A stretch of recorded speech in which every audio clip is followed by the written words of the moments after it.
Gaya ng maraming bata ngayon, hilig ng 5 taong gulang na si JL na mag-TikTok. Kahit sino napapaindak at nahahawa sa kanyang malaking ngiti. Pero si JL, sa mga nakalipas na buwan, unti-unti nang tumigil sa pagsasayaw. Ang dati maingay nilang bahay, balot na ngayon ng nakabibinging katahimikan. Ang tunog na malimit ngayon ditong marinig, ang mayat-mayang pagpukpok sa kanyang tiyan.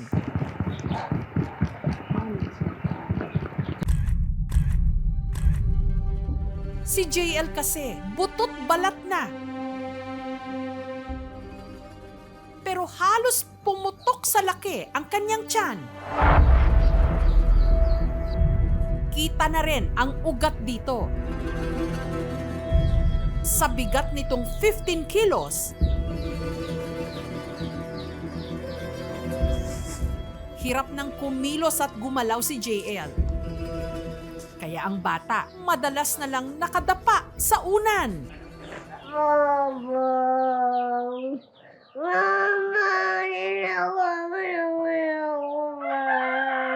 Para guminhawa ang kanyang pakiramdam at mawala ang kabag o hangin ang kanyang tiyan, mayat mayang pinupukpok.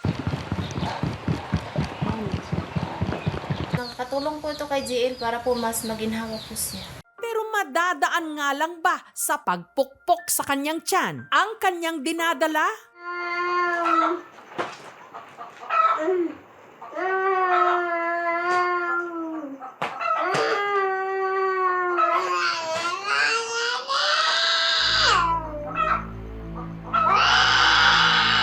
Dito sa bayan ng Dinas sa Zamboanga del Sur, kasama ang kanyang nanay Lainey at tatay James, nakatira si JL. Sa maliit na kutsyung ito umiikot ngayon ang kanyang mundo. Nakadapa lang po siya kapag kumakain po.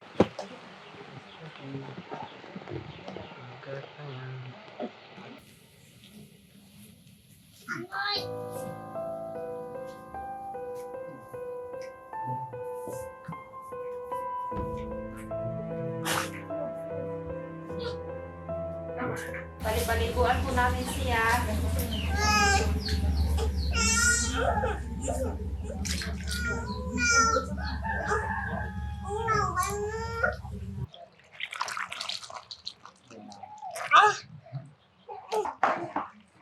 Ito. Dili yang dughan. Sa ginawa.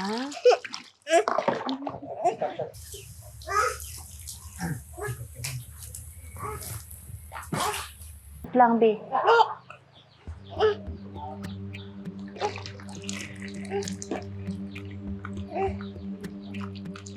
Para walay katul. Katul. Up, im kamot. Minsan lang siya maliligo sa isang linggo. Kasi ano daw yung tubig, maginaw. Hindi, kulog.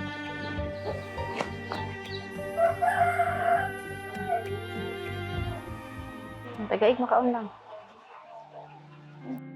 Kabalintunaan na malaki ang kanyang tiyan, pero pirmi siyang gutom. Nung baby pa po kasi si James, wala po siyang ulam. Minsan po, wala po kaming makain.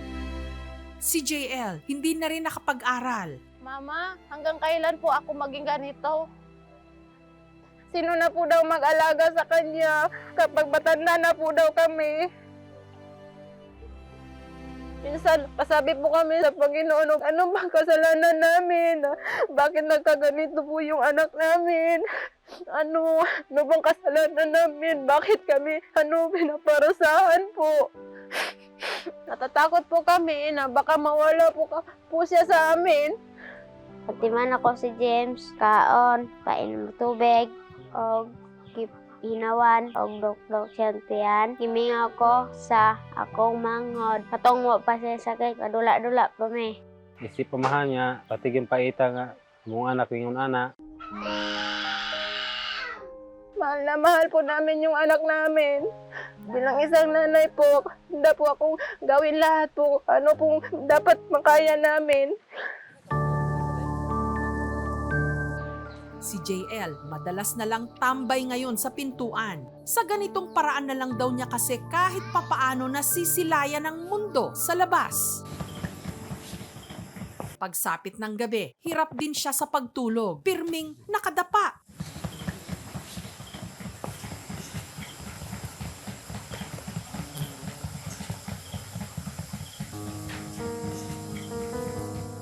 Pagkapanganak pa lang daw kay JL, may kalakihan na raw talaga ang tiyan nito. At ayon sa doktor na tumingin sa bata, nito lang nakaraang taon, meron siyang Hirschsprung's disease. Congenital na sakit. Merong ugat sa bituka na mula nung pagkabata ay hindi talaga siya na-develop. Yung dumi niya sa tiyan ay hindi niya na ilalabas, naiipon. Sabi ng doktor na kailangan daw operahan kasi yung bituka niya po, malaki daw po. Kaya para makapag-ipon sa pinaplanong operasyon, si Lainey na masukang kasambahay sa Maynila. 8,000 po yung sahod ko, tapos pinapadala ko po sa asawa ko para pambili ng kailangan po. Para naman may pantawid sa mga pang-araw-araw nilang pangangailangan, si James nanunungkit ng nyog. Sa kinuhita ni sa di sayang lubi nga yang gipapakyaw 1.5 sa 250 ka punuan. Ako lang kaya dili kaigo ang kuana mo kita sa pamuhi. Pero nung unti-unti nang lumaki ang tiyan ni JL, si Lainey kinailangan ng balikan ang kanyang anak sa Zamboanga. Critical daw yung alagayan niya. Masakit po.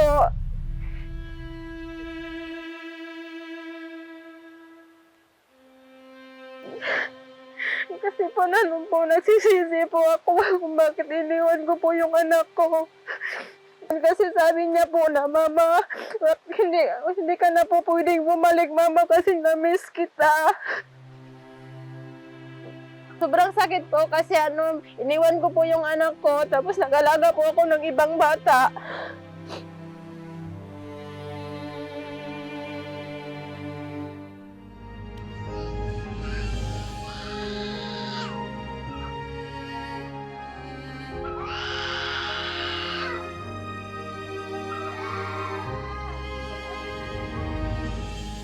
Nitong Huwebes, pinuntahan na mga kawani ng Rural Health Unit ng DINA si JL. Mineasure po natin yung sa may mid-upper arm circumference niya. Yun dapat po, nasa 13 centimeters yung sukat ng dito sa kamay. Siya is nasa 10 lang po yung niya. Very severe na yung malnutrition niya. At dahil matagal-tagal na rin nung huli siyang dinala sa ospital, nito lang Biyernes, ipina-check up ng aming team si JL.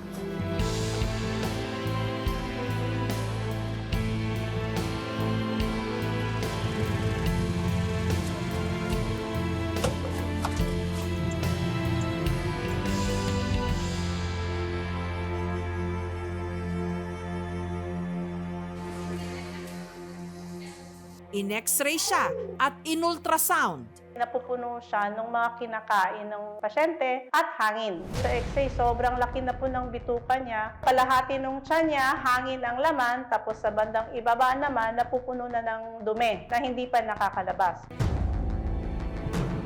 Hindi po advisable na iniipit yon or pinipisil kasi malaki na po yung bituka niya. Pwede po kasing mabutas at kumutok yung mga bituka. Pwede siguro imamassage nila yung tiyan para lang mawala ng konti yung nararamdaman niyang sakit.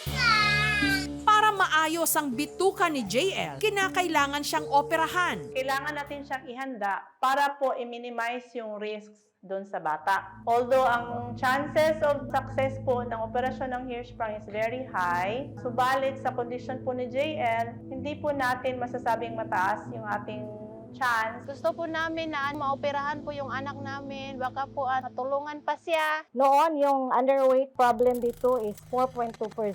Ang severely underweight is 1.2%.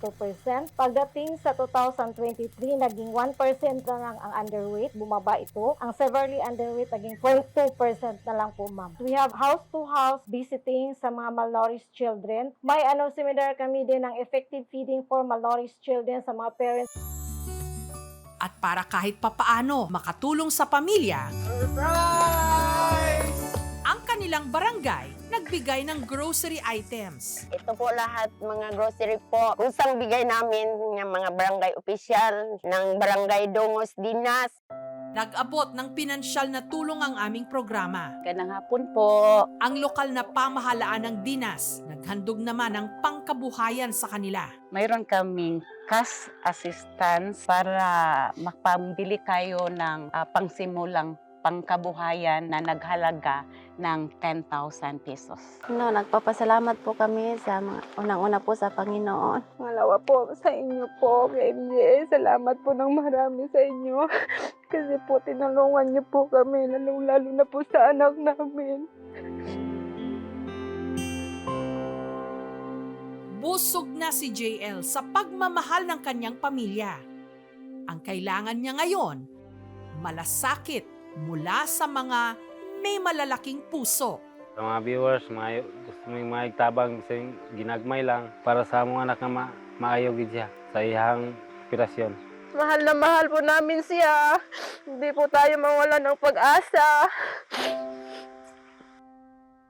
Sana tayo ang tumulong at tumindig para sa batang nakadapa.